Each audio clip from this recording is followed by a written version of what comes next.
श्रीराम समर्थ श्रीराम शुका सारिखे पूर्ण वैराग्य जाचे वशिष्ठा परी ज्ञान योगेश्वराचे कवी वाल्मिका सारिका मान्य ऐसा नमस्कार माझा सद्गुरु रामदासा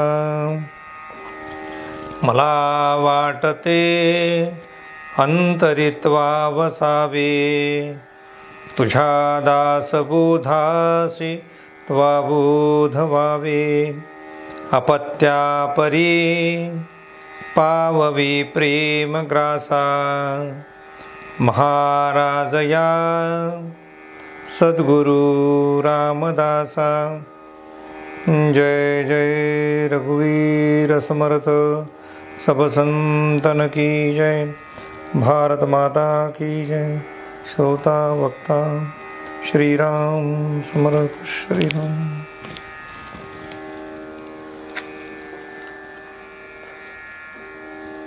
उपस्थित सर्व आदरणीय साधक बंधू आणि भगिनींनो, आज आपणास कल्पना आहे की दशक 10 समाज 10 हा काल पूर्ण झाला आणि आज आपण 11व्या दशकामध्ये प्रवेश करत आहोत। श्री समर्थांच्या कृपेने संपूर्ण ग्रंथातील 50% भाग आपण निरूपणाच्या द्वारे संपन्न केला आहे। ही सर्व समर्थांची कृपा आहे। एवढ्या कठीण भीषण अशा या कोरोना महामारीमध्ये आपण गेले 341 दिवसापासून सातत्याने दररोज निरूपण ऐकत आहात, श्रवण करत आहात। त्यामुळे आपणा सर्वांना मी मनपूर्वक धन्यवाद देईल। सकल करणे जगदीशाचे या न्यायाने सगळी समर्थांची कृपा आहे। माझ्याकडनं तेच बोलवून घेत आहेत आणि ऐकणारेही तेच आहेत। त्यामुळे समर्थांनी सुद्धा श्रोत्यांना जगदीश मूर्ती म्हटलाय। श्रोते तुम्ही जगदीश मूर्ती, तेथे माझी व्युत्पत्ती किती। म्हणून आपण धन्य आहात, आपण थोर आहात की जे अखंड श्रवण करत आहात। ज्या ज्या साधकांचे कुठल्याही कारणाने ग्रंथ श्रवण करताना खंड पडला असेल तर तो भाग आपण द गोल्डन इंक या यूट्यूब चॅनलवर जाऊन त्यामध्ये नेमका आपला कुठला भाग राहिला आहे तो शोधून तेवढा समास, तेवढा दशक आपण केव्हाही श्रवण करू शकता। अत्यंत सावकाशपणे शांततेने आपण ग्रंथाच्या मध्यांतरावर आलो आहे। श्री समर्थांनी संपूर्ण मागील दशकाचा जर आम्ही जरा विचार केला तर पहिले जे 2 दशक आहेत त्या पहिल्या 2 दशकामध्ये समर्थांनी ग्रंथारंभ आणि त्या ग्रंथारंभामध्ये सदाचार हा भाग सांगितला। त्यानंतर समर्थांनी दशक 4 मध्ये भक्ती सांगितली. 9 भक्तीचं वर्णन समर्थ करतात. हळूहळू समर्थ पुढच्या पायरीवर आपल्याला आणतात. शुद्ध ज्ञान सांगतात, आत्मदर्शन सांगतात, ज्ञानाच्या विविध संकल्पना आपल्याला स्पष्ट करून सांगतात आहे, ज्या आम्ही दशक 5 ते दशक 10 पर्यंत पाहिले आहे. सगळा ज्ञानयोग आहे, सगळा आध्यात्मिक चर्चा आहे, सगळा मनोबोध आहे. अशा प्रकारचा समर्थांनी दशक 1 ते दशक 10 पर्यंत आम्हाला बोध केला. पण आता मात्र समर्थ निशंक आहेत. आपल्या शिष्यांना ज्ञानानंतर सुद्धा भक्ती केली पाहिजे असं समर्थ आता पुढे सांगत आहेत. त्याला ज्ञानोत्तर भक्ती असं म्हणतात. भक्ती आधी, ज्ञान नंतर आणि ज्ञानानंतर सुद्धा पुन्हा भक्तीची कास म्हणून त्याला ज्ञानानंतर भक्ती म्हणून ज्ञानोत्तर भक्ती समर्थ सांगतात.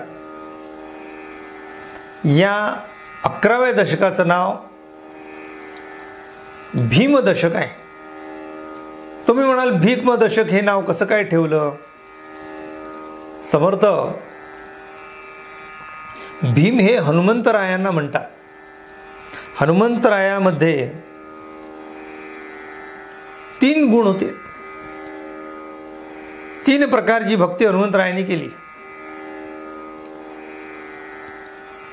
भक्तीमध्ये हनुमंतराय श्रेष्ठ होते. दास्य भक्ती. ज्ञानामध्ये म्हणाल तर मोठ्या मोठ्या पंडितांसमोर सुद्धा ज्ञान सांगू शकेल एवढं हनुमंतरायाचं आत्मज्ञान होतं. आणि त्याही पलीकडे सर्व ज्ञान असून सुद्धा त्यांनी कर्म कधी टाकलं नाही. म्हणून कर्म, भक्ती आणि ज्ञान या त्रिवेणी संगम हनुमंतरायामध्ये दिसून येतो. हनुमंतरायांना समर्थ भीम असं म्हणतात. म्हणून स्तोत्रामध्ये म्हटलंय हनुमंताच्या समर्थांनी, भीमरूपी महारुद्र. हनुमंत भीमरूपी आहे आणि 11वा रुद्र आहे. हा दशकही 11वा आहे. ज्याप्रमाणे गंगा, यमुना आणि सरस्वती या 3 नद्यांच्या संगमावर म्हणजे प्रयाग क्षेत्री आम्ही जर स्नान केलं तर आम्ही पवित्र होतो, त्याप्रमाणे समर्थ या ठिकाणी भक्ती, ज्ञान आणि कर्म या तिघांचा संगम समर्थ इथे सांगत आहे. या भक्ती, ज्ञान आणि कर्म यांच्यामध्ये आम्ही जर सुस्नात झालो तर आपलं जीवन इहलोक आणि परलोक या दोन्ही ठिकाणी उद्धरून जाईल. म्हणून समर्थांनी सांगितलेला हा दशक अत्यंत महत्त्वपूर्ण आहे. समर्थ या दशकामध्ये कोणकोणता विषय घेतात तो प्रस्तावनेमध्ये ऐकणं गरजेचं आहे. कारण अबालवृद्धांपर्यंत सर्वांनी हा दशक ऐकला पाहिजे. लहान मुलांनाही गरजेचं आहे, विशेषतः तरुणांना तो गरजेचा आहे. जे कार्यशील आहेत, कार्यकर्ते आहेत, त्यांनी तो ऐकला पाहिजे. आणि त्यानंतर वृद्धांनी सुद्धा तो ऐकलाच पाहिजे. कुठले विषय आले आहे? समर्थ आता समाजसेवा कशाला म्हणतात ते सांगत आहेत. म्हणजे समाजसेवा कशी करावी, समाजामध्ये संघटनेचं महत्त्व काय आहे, संघटना कशी करावी, राजकारण कसं असलं पाहिजे, व्यवहार चातुर्य कसं असलं पाहिजे, नेतृत्व करणारा, सामाजिक नेतृत्व करणारा नेता कसा असला पाहिजे, पारमार्थिक नेतृत्व करणारा साधू संन्यासी कसा असला पाहिजे, महंत कसा असला पाहिजे समर्थ या ठिकाणी सांगतात. निष्काम कर्मयोगी समर्थ इथे सांगतात. अशा नानाविध प्रकारच्या अत्यंत महत्त्वपूर्ण विषयांनी हा दशक नटला आहे, सजला आहे, उभा झाला आहे. म्हणून यांचं श्रवण करणं म्हणजे आपल्या जीवनाला अत्यंत सुंदर असा आकार देणं आहे. जीवन म्हणजे भक्ती आणि ज्ञान या दोन्हीचा संगम आहे. नुसतं भक्ती नाही जीवन म्हणजे, आणि नुसतं ध्यानही नव्हे. म्हणून फक्त भक्ती आणि ध्यान, माया आणि ब्रह्म एवढ्यावर ते समर्थ थांबले नाही, तर जीवनाच्या नानाविध पैलूंना समर्थांनी या दशकामध्ये स्पर्श केलेला आहे. समर्थ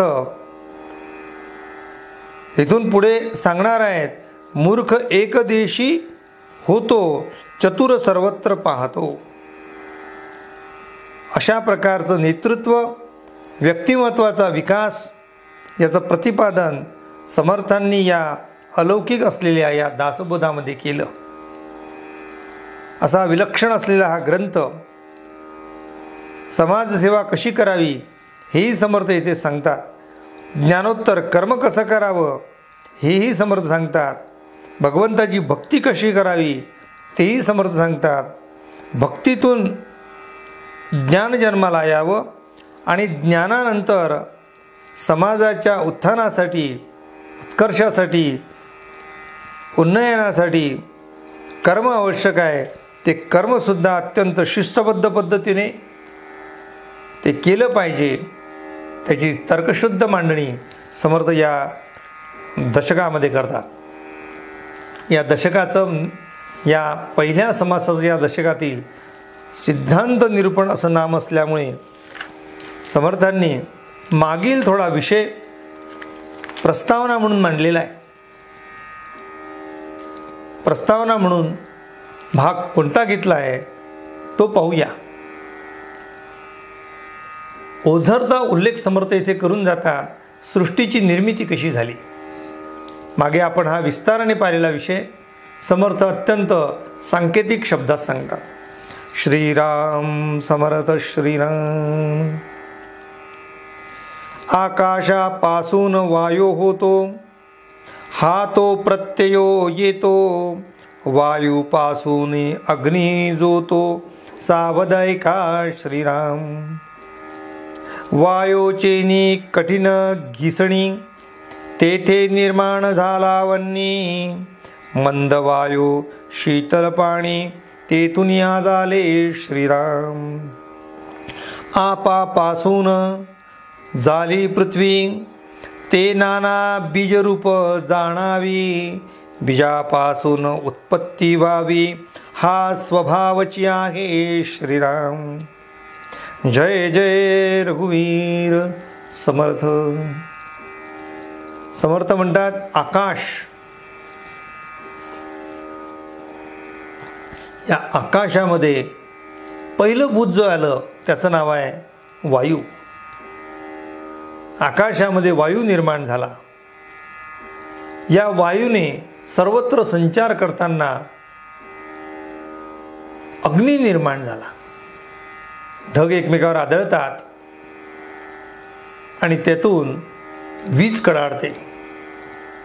आकाशापासून वायू, वायूतून अग्नी निर्माण झाला. अग्नीतून पुढे निर्माण झालं आहे पाणी निर्माण झालं.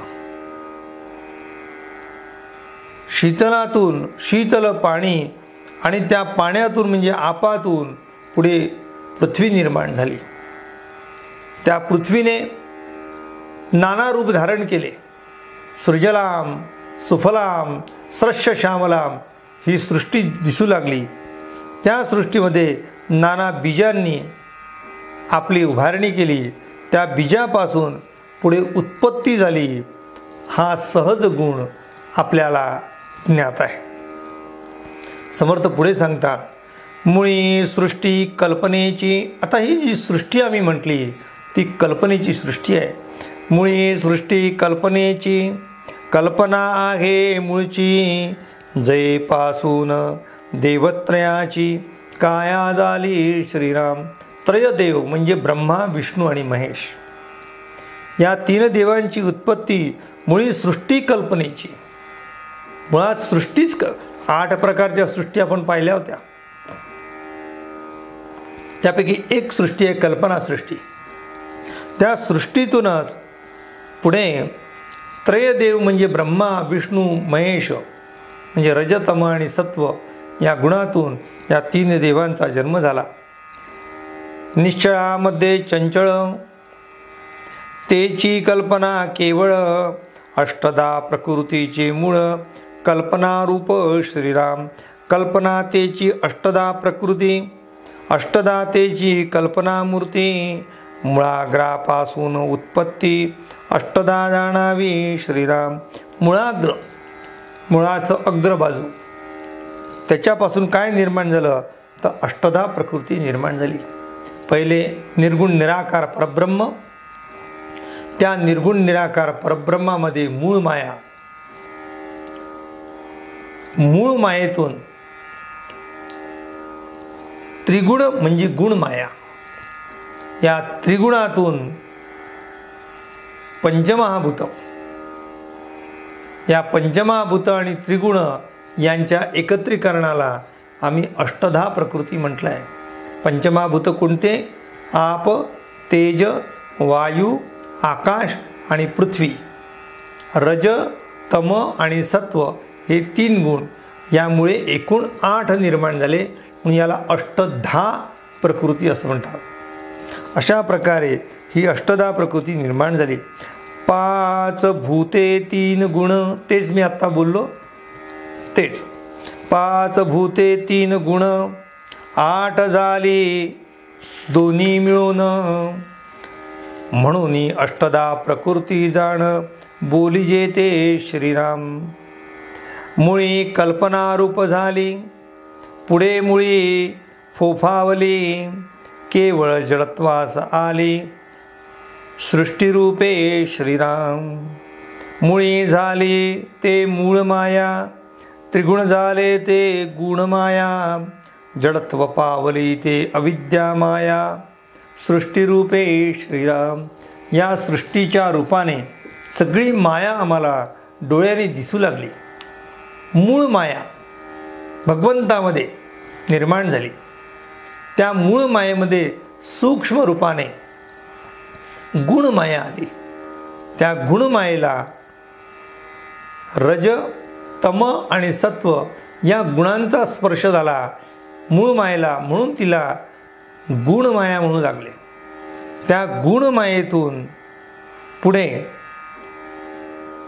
पंचमहाभूत निर्माण झाली, त्रिगुण तिथे आले, त्यातून 3 देव जन्माला आले, म्हणजे ब्रह्मा, विष्णू आणि महेश. या ब्रह्मा, विष्णू, महेशाच्या निर्मितीबरोबर पुढे सृष्टी कशी निर्माण झाली तर ब्रह्माने सृष्टी निर्माण केली, भगवान विष्णूने तिचं प्रतिपालन केलं आणि भगवान शंकराने प्रसंगी संहार केला. म्हणून समर्थ म्हणतात, मुळी झाली ते मूळ माया, जी पहिले जन्माला आली तिचं नाव मूळ माया. त्रिगुण झाले ते गुणमाया, 3 गुण तिच्यात आले म्हणून तिला गुणमाया म्हटलं. जडत्व पावली ते अविद्या माया सृष्टीरूपे. पृथ्वीवर दिसणारं जडत्व, चैतन्यत्व नाही, जडत्व, त्याला अविद्या असं म्हटलेलं आहे. तिला अविद्या माया म्हणतात. पुढे 4 खाणी झाल्या, 4 वाणी विस्तारल्या, नाना योनी प्रगटल्या, नाना व्यक्ती श्रीराम. या पृथ्वीमध्ये काय काय जन्माला आलं तर पहिल्यांदा 4 खाणी जन्माला आल्या. कोणत्या आहेत त्या तर जारज, अंडज, श्वेदज आणि उद्विज. अशा प्रकारे या 4 प्रकारच्या खाणी इथे जन्माला आल्या. चारी खाणीमध्ये पुढे 4 वाणी जन्माला आल्या. 4 वाणी कोणत्या? परा, पश्चंती, मध्यमा आणि वैखरी. या 4 वाणी कुठे कुठे असतात? परा, पश्चंती, मध्यमा आणि वैखरी. परावाणी म्हणजे नाभिकमलाजवळ, पश्चंती म्हणजे हृदयाजवळ, मध्यमा म्हणजे कंठाजवळ आणि वैखरी म्हणजे जिभेच्या जवळ. अशा प्रकारे 4 ठिकाणी 4 वाणी जन्माला आल्या. यातून नाना योनी प्रगटल्या नाना व्यक्ती. किती नाना प्रकारची इथे व्यक्ती जन्माला आल्या, नाना प्रकारचे योनी जन्माला आल्या आणि यामधून ही संपूर्ण सृष्टी निर्माण झाली. ऐसी झाली उभारणी. इथपर्यंत उभारणी आम्ही पाहिली आहे. आता ऐका संहारणी. मागील दशकी विशद करुणी बोलिले असे श्रीराम. मागच्या दशकातच याचा आम्ही विचार केला होता की त्याची संहारणी कशी केली, त्याचा नाश कसा पावला, कशा प्रकारे एक एक गोष्टी नष्ट होत गेल्या, याचा विचार मागे पाहिला आहे. त्याचा काही सांकेतिक समर्थ उल्लेख करतात. परंतु आता सकळीक बोलिजेल संवार संकेत. श्रोती वक्ते कथेसी चित्त देऊनी ऐका श्रीराम. तुम्ही जरा शांत राहा, शांततेने ऐका. समर्थ म्हणतात श्रोत्यांनी आणि वक्त्यांनी शांततेने सांगा. ऐशा कल्पताची गोष्टी शास्त्री निरोपिल्या श्रीराम. शास्त्रामध्ये कोणत्या गोष्टी दिल्या आहे? 100 वर्षे अनावृष्टी. संवारणी कशी झाली? 100 वर्ष, 100 वर्षे अनावृष्टी, पाऊस पडलाच नाही. काय होईल? तेने आटील जीवसृष्टी. पाऊस पडला नाही, सूर्य तापेल आणि संपूर्ण सृष्टी ही काय होईल? नष्ट होईल. ऐशा कल्पांताच्या गोष्टी शास्त्री निरोपिल्या श्रीराम. अशा प्रकारचा कल्पांत, संपूर्ण कल्प संपून जातो, त्याचा अंत होतो, त्याचा सविस्तर विचार शास्त्रात सांगितला आहे. 12 कळी सूर्य तपे. कशा प्रकारचा कल्पांत होईल? 12 कळी सूर्य तापतो आहे, त्यामुळे तेने पृथ्वीची रक्षा होय. पृथ्वी जी दिसते आहे तिची राख होऊन जाईल. मग ते रक्षा विरून जाये जळांतरी श्रीराम. ती राख झालेली आहे, ती पाण्यामध्ये, जळांतरी म्हणजे पाण्यामध्ये मिसळून जाईल. ते जळ शोषी वैश्वानर. ते जळ पिण्याचं काम वैश्वानर करेल. सूर्य या पाण्याला सुकवून टाकेल. वन्नी झडपी समीर. आणि या मोकळ्या जागेमध्ये मगाच पाहिल्याप्रमाणे आकाशामध्ये वारा जन्माला येईल आणि सगळीच्या सगळी ही राख उडून जाईल. समीर वितुळे निराकारू जैसे तैसे श्रीराम. ऐसी सृष्टी संवारणी झाली. मागा विस्तारे बोलली माया निरसे उरली स्वरूपस्थिती श्रीराम. अशा प्रकारे शिल्लक काही राहिलं नाही. नेमकं शिल्लक काय राहिलं? तेथे जीव शिव पिंड ब्रह्मांड आटून गेले थोतांड. माये अविद्येचे बंड वितळून गेले श्रीराम. शिल्लक काय राहिलं? इकडे जीव राहिला शिल्लक, तिकडे शिव शिल्लक राहिला. इथे पिंड संपला, तिकडे ब्रह्मांडही संपलं. आटून गेले थोतांड. जे थोतांड होतं म्हणजे जे असार होतं ते गळून पडलं, असार होतं ते नष्ट झालं, सार मात्र शिल्लक राहिलं. विवेकेचे बोलता क्षय म्हणून विवेक प्रलय. विवेकी जाणती काय मूर्खा सकळे श्रीराम. मागे आपण पंचप्रळय पाहिले. त्या पंचप्रळयापैकी शेवटचा प्रळय ज्याचा विचार आम्ही केलेला आहे त्याला आम्ही म्हटलं विवेक प्रळय. म्हणजे विवेकाने या संपूर्ण सृष्टीला मिथ्यत्व देऊन, मुळात ती आहेच, विवेकाने ते जाणून फक्त परब्रह्म एक आहे हे जाणणे, याचा म्हटलं आहे विवेकाने दृश्याचा ऱ्हास करणे. विवेकाने दिसणारी सृष्टी नसणे, न शिल्लक ठेवणे, याला म्हटलं विवेक प्रलय. अशा प्रकारचा विवेक प्रलय जन्माला आला. सृष्टी शोधता सकळ, एक चंचळ एक निश्चळ, चंचळास करता चंचळ, चंचळ रूपी श्रीराम. जो सकळ शरीरी वर्ते, सकळ कर्तृत्वास प्रवर्ते, करून अकर्ता हा वर्ते, शब्द झाला श्रीराम.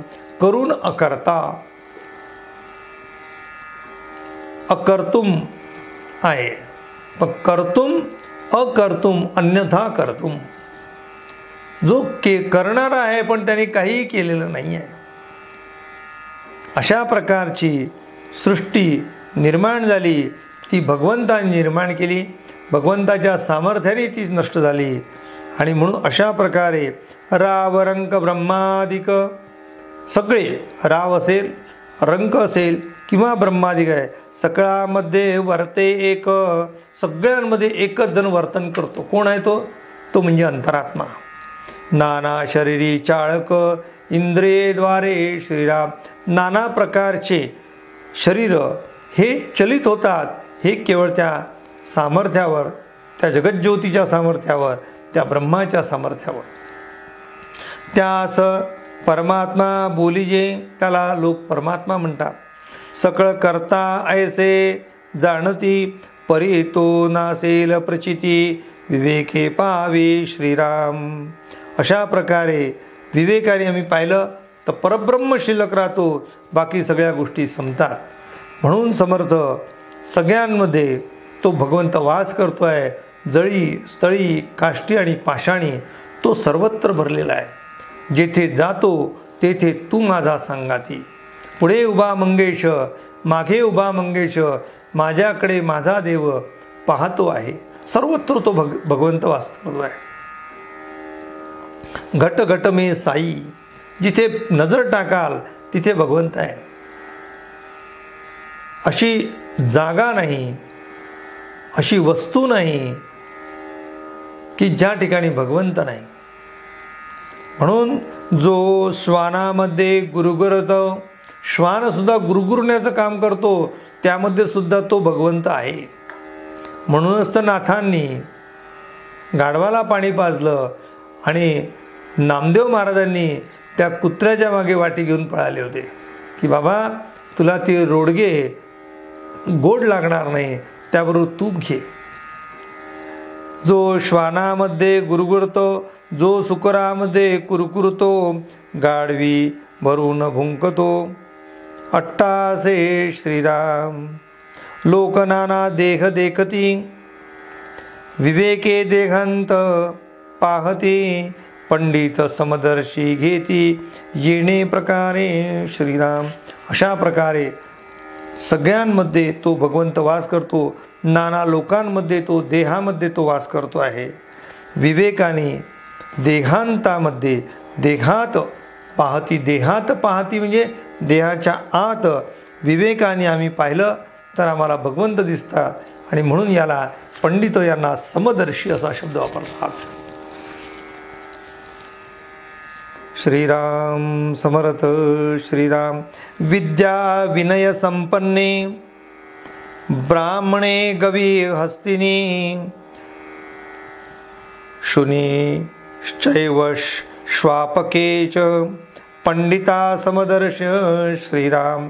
अशा प्रकारे समर्थ म्हणतात, देहा पाहता वेगळा आले, परंतु अंतर एकची झाले, प्राणी मात्र देखिले एकांतरे श्रीराम. अशा प्रकारे सर्व प्राणी मात्रांमध्ये तो एकटा राहतो आहे. त्याचा अधिक विचार आपण उद्याच्या निरूपणात पाहू. आपल्या सर्वांच्या हृदयस्थ असलेल्या परमेश्वराला विनम्र अभिवादन करतो आणि आजची निरूपण सेवा येथे संपन्न करतो. उपासनेला दृढ चालवावे, भूदेव संतासी सदा नमावे, सत्कर्मयोगे वय घालवावे, सर्वामुखे मंगल बोलवावे. जय जय रघुवीर समर्थ. सब संतन की जय. भारत माता की जय.